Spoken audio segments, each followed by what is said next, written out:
Hi everyone, so we're back again reading Winnie the Pooh, and I'm going to read chapter 2, in which Pooh goes visiting and gets into a tight place. Now I'm going to try to make it so you guys can see the pictures and I can read the words.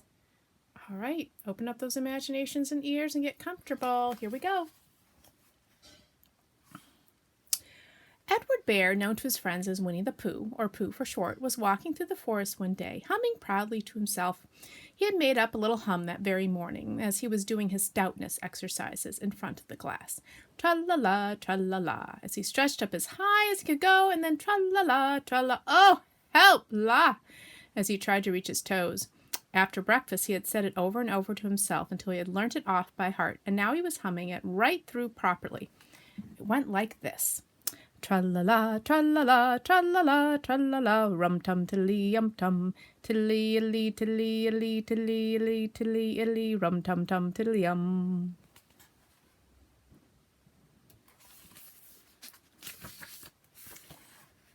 Well, he was humming this hum to himself and walking along gaily, wondering what everybody else was doing and what it felt like being somebody else, when suddenly he came to a sandy bank, and in the bank was a large hole. "Aha!" said Pooh, rum-tum-tiddly-yum-tum. "If I know anything about anything, that hole means rabbit," he said, "and rabbit means company," he said, "and company means food and listening to me humming and such like, rum-tum-tum-tiddly-yum."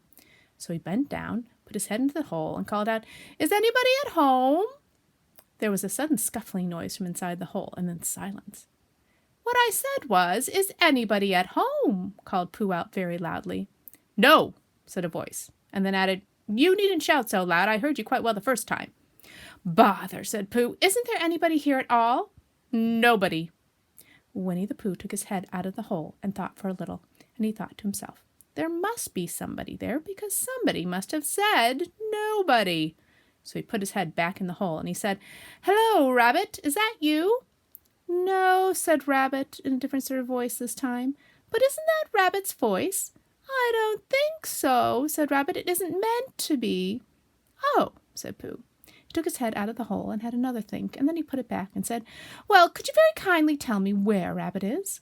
"He has gone to see his friend Pooh Bear, who is a great friend of his." "But this is me," said Bear, very much surprised. "What sort of me?" "Pooh Bear." "Are you sure?" said Rabbit, still more surprised. Quite sure," said Pooh. "Oh, well then, come in."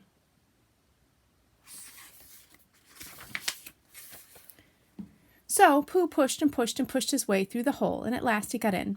"You were quite right," said Rabbit, looking at him all over. "It is you. Glad to see you." "Who did you think it was?" "Well, I wasn't sure. You know how it is in the forest. One can't have anybody coming into one's house. One has to be careful. What about a mouthful of something?" Pooh always liked a little something at 11 o'clock in the morning, and he was very glad to see Rabbit getting out the plates and mugs. And when Rabbit said, "Honey or condensed milk with your bread?" he was so excited that he said, "Both!" And then, so as not to seem greedy, he added, "But don't bother about the bread, please." And for a long time after that he said nothing, until at last, humming to himself in a rather sticky voice, he got up, shook Rabbit lovingly by the paw, and said that he must be going on. "Must you?" said Rabbit politely. "Well," said Pooh, "I could stay a little longer if you—" He tried very hard to look in the direction of the larder. "As a matter of fact," said Rabbit, "I was going out myself directly." "Oh, well, then, I'll be going on. Goodbye." "Well, goodbye. If you're sure you won't have any more." "Is there any more?" asked Pooh quickly. Rabbit took the covers off the dishes and said no, there wasn't. "I thought not," said Pooh, nodding to himself. "Well, goodbye. I must be going on." So he started to climb out of the hole. He pulled with his front paws and pushed with his back paws, and in a little while his nose was out in the open again, and then his ears, and then his front paws, and then his shoulders, and then— "Oh, help!" said Pooh. "I'd better go back." "Oh, bother!" said Pooh. "I shall have to go on." "I can't do either," said Pooh. "Oh, help and bother!" There he is, all stuck.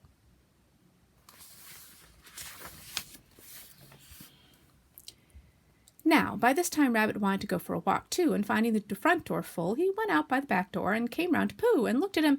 "Hello, are you stuck?" he asked. "No," said Pooh carelessly, "just resting and thinking and humming to myself." "Here, give us a paw." Pooh Bear stretched out a paw, and Rabbit pulled and pulled and pulled. "Ow!" cried Pooh. "You're hurting." "The fact is," said Rabbit, "you're stuck." "It all comes," said Pooh crossly, "of not having front doors big enough." "It all comes," said Rabbit sternly, "of eating too much. I thought at the time," said Rabbit, "only I didn't like to say anything," said Rabbit. "That one of us was eating too much," said Rabbit. "And I knew it wasn't me," he said. "Well, well, I shall go and fetch Christopher Robin." Christopher Robin lived at the other end of the forest, and when he came back with Rabbit and saw the front half of Pooh, he said, "Silly old bear," in such a loving voice that everybody felt quite hopeful again. "I was just beginning to think," said Bear, sniffing slightly, "that Rabbit might never be able to use his front door again, and I should hate that," he said. "So should I," said Rabbit. "Use his front door again," said Christopher Robin. "Of course he'll use his front door again." "Good," said Rabbit. "If we can't pull you out, Pooh, we might push you back." Rabbit scratched his whiskers thoughtfully and pointed out that when once Pooh was pushed back, he was back, and of course nobody was more glad to see Pooh than he was. Still, there it was, someone lived in trees and someone lived underground, and "You mean I'd never get out?" said Pooh. "I mean," said Rabbit, "that having gotten so far, it seems a pity to waste it." Christopher Robin nodded. "Then there's only one thing to be done," he said. "We shall have to wait for you to get thin again." "How long does getting thin take?" asked Pooh anxiously. "About a week, I should think." "But I can't stay here for a week." "You can stay here all right, silly old bear. It's getting you out which is so difficult." "We'll read to you," said Rabbit cheerfully, "and I hope it won't snow," he added. "And I say, old fellow, you're taking up a good deal of room in my house. Do you mind if I use your back legs as a towel horse? Because, I mean, there they are, doing nothing, and it would be very convenient just to hang the towels on them." "A week," said Pooh gloomily. "What about meals?" "I'm afraid no meals," said Christopher Robin, "because of getting thin quicker. But we will read to you." Bear began to sigh, and then found he couldn't because he was so tightly stuck, and a tear rolled down his eye as he said, "Then would you read a sustaining book, such as would help and comfort a wedged bear in great tightness?" So for a week Christopher Robin read the sort of book at the north end of Pooh, and Rabbit hung his washing on the south end, and in between Bear felt himself getting slenderer and slenderer, and at the end of the week Christopher Robin said, "Now."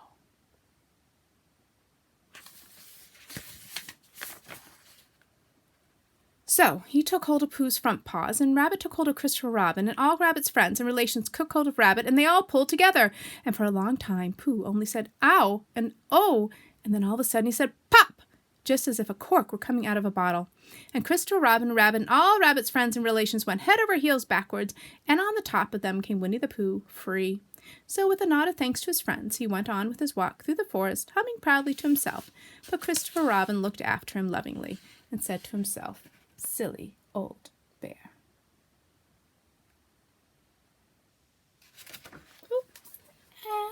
And that's the end of the second chapter of Winnie the Pooh.